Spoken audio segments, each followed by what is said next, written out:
देखिए, हो नहीं रही है।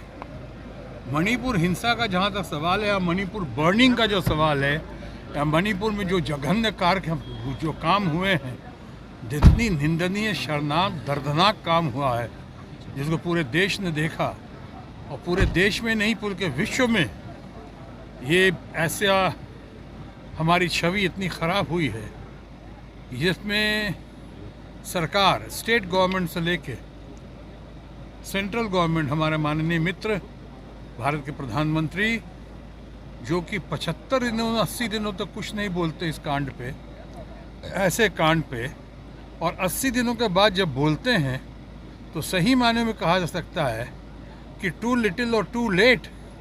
यानी बोलते हैं वो भी पार्लियामेंट के बाहर बोलते हैं, पार्लियामेंट के अंदर नहीं बोलते हैं। और अपनी जितनी गोदी मीडिया और मोदी मीडिया जो बन चुकी है चारों तरफ, उससे वो प्रचार करवा रहे हैं कि सही मायने में प्रचार मंत्री बने इन दिनों, उनके बाकी मंत्रीगण भी प्रचार मंत्री बने हैं। अब ये सब लोग जो कर रहे हैं ये जिम्मेदार हैं। ये जो है काम हुआ है, ऐसा काम तो पूरे देश में किसी स्टेट में शायद ऐसा नहीं हुआ होगा जो हो रहा है। इसलिए मैं कह रहा हूँ कि आप लोगों ने सुना होगा और मैं अक्सर कहता रहा हूँ कि ताली कप्तान को तो गाली भी कप्तान को। गाली यानी क्रिटिसिज्म जो होगी वो कप्तान की होगी।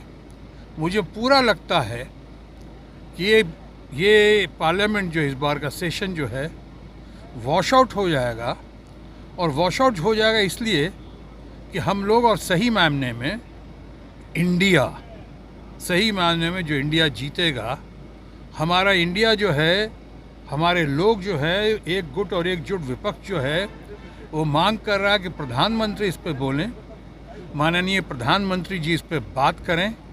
डिबेट, चर्चा तो बाद में होगी, क्योंकि इतने दिन तक चुप्पी का कारण क्यों। कल एक चीज़ और देखेंगे, याद रखिएगा कि ये जो कहा है माननीय प्रधानमंत्री जी ने पार्लियामेंट के बाहर आके, अगर आपको याद हो तो पार्लियामेंट में जब बहुत तीखी टिप्पणी हुई है सरकार पे, यहाँ पे और वहाँ पे भी कहा गया कि अगर आप नहीं कुछ कार्यक्रम नहीं इसका एक्शन लेते हैं तो हम एक्शन लेंगे, ये सुप्रीम कोर्ट ने कहा। और उसके 5 मिनट के बाद यहाँ पे इन्होंने, माननीय प्रधानमंत्री जी ने बयान दिया। कितने देर से लोग कह के थक गए कि कुछ बोलिए प्रधानमंत्री जी, तो उसके बाद जवाब दिया। और उसके बाद अब तुर्रा ये कि वो जवाब देने के बाद लोग कह रहे हैं प्रधानमंत्री तो बोला, अरे ये बोलने का क्या मतलब हुआ, जब सुप्रीम कोर्ट के भय से या सुप्रीम कोर्ट के आदेश के बाद। और वहाँ भी मणिपुर में भी, जो मैं कह रहा हूँ, वहाँ की सरकार और यहाँ की सरकार, मणिपुर में भी कहा गया कि हमने एक को गिरफ्तार कर लिया है। ये नाम रिलीज़ किया है आपने, ये जून का किस्सा है, मई जून का किस्सा जो है। आज जुलाई में इतने दिन बाद ये भीड़, ये उग्रवादी, ये हिंसा करने वाले लोग, ये हमारे माताओं को, बहनों को जिस तरह से परेड किया, मुझे तो पूरा कहा भी नहीं जा रहा है, शर्म आ रही है, अच्छा नहीं लग रहा है कि भीड़ के सामने, जिस देश में हम लोग देवी की पूजा करते हैं, औरत को देवी मानते हैं, ऐसे हमारे देवियों को बेटी बचाओ, बेटी पढ़ाओ, बेटी बनाओ, बेटी बचाओ, बेटी पढ़ाओ का हम नारा देते रहते हैं, बुलंद करते रहते हैं हमारे माननीय प्रधानमंत्री जी। उनके यहाँ ऐसा हुआ है, यानी 75-80 दिन लगे हैं रिएक्ट करने में, और रिएक्ट करने में भी जब लगा है तो उसके बाद जब वीडियो आया है तब रिएक्ट किया है।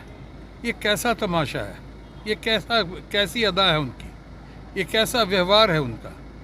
मैं समझता हूँ एक जो वहाँ हुआ वो तो वाकई बहुत जघन्य है, निंदनीय है, दर्दनाक है। लेकिन हमारे माननीय ऑनरेबल हमारे प्रधानमंत्री हैं या हमारे जितने बाकी मंत्रीगण हैं जो इस पर आज बोल रहे हैं, उछल कर बोल रहे हैं, और क्या बोल रहे हैं कि अरे साहब विपक्ष भाग रहा है चर्चा से, आप अधूरा सत्य बोल रहे हैं, सच नहीं बोल रहे हैं। विपक्ष नहीं भाग रहा है, विपक्ष तो कह रहा है कि पहले प्रधानमंत्री बयान दे, और वो भी जिस धारा के तहत बोल रहे हैं उस धारा के तहत वो बात नहीं बन रही है। हालांकि इसका नोटिस दिया गया है, राज्यसभा खड़गे साहब ने भी दिया और लोगों ने भी दिया है, इस पर नहीं हो रहा। मुझे एक चीज़ तो और लगती है, मुझे लगता है ये सब जो है किसी षड्यंत्र या किसी साजिश या किसी प्लान के तहत किया जा रहा है।